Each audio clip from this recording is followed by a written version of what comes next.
here we are at the mine, Jacob's mine. This is all the effort to validate his mine and vindicate what he said. Now, if you notice, it's all rock. It's all rock on the inside here, on the floor, except for, of course, the pigeon bat dung and guana. But you can tell it's all rock. Now, it goes back quite a ways. But once we get to the back, it's dirt, which is, of course, what I said before, what Jacob said, that when he was out here last, he opened up that hole, another 2 foot in diameter, 6 feet down, creating a lip, and then backfilled it with dirt and rock. Now here we are, above the shaft. You can see the criscola in the rock. It looks like it was probably the upper shaft that's spoke of. I'll get a little closer here. It's a heck of a climb and a little rocky. But, as you can see, this is definitely criscola. It's all through here. It isn't turquoise, it's criscola. It'll flake off with my finger, which we might be able to do this little piece here, just to show you. It'll flake right off.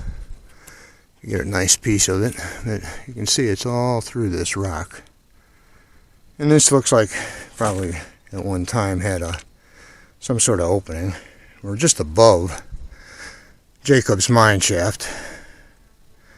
As I said before, I've seen the gold bottomed out into pea-sized pebbles, just that I was a greenhorn back then in '82 and didn't know that that's what it was. Buddy I was with can confirm it, but as you can see, it definitely goes all through here. It's not turquoise, it's criscola. It crumbles. There's pieces laying all over down here in little sections. A couple nice pieces here and there. But yeah, definitely a validation, since today's I don't know if they're authorities or what, the Jacob hunters, they say that the samples of gold or ore had criscola in it. And this is definitely criscola, as I said. And we're just above the mine shaft. Now I'm going to show you again where the mine shaft's at. My buddy Larry's standing down there. Show you that we're just above it.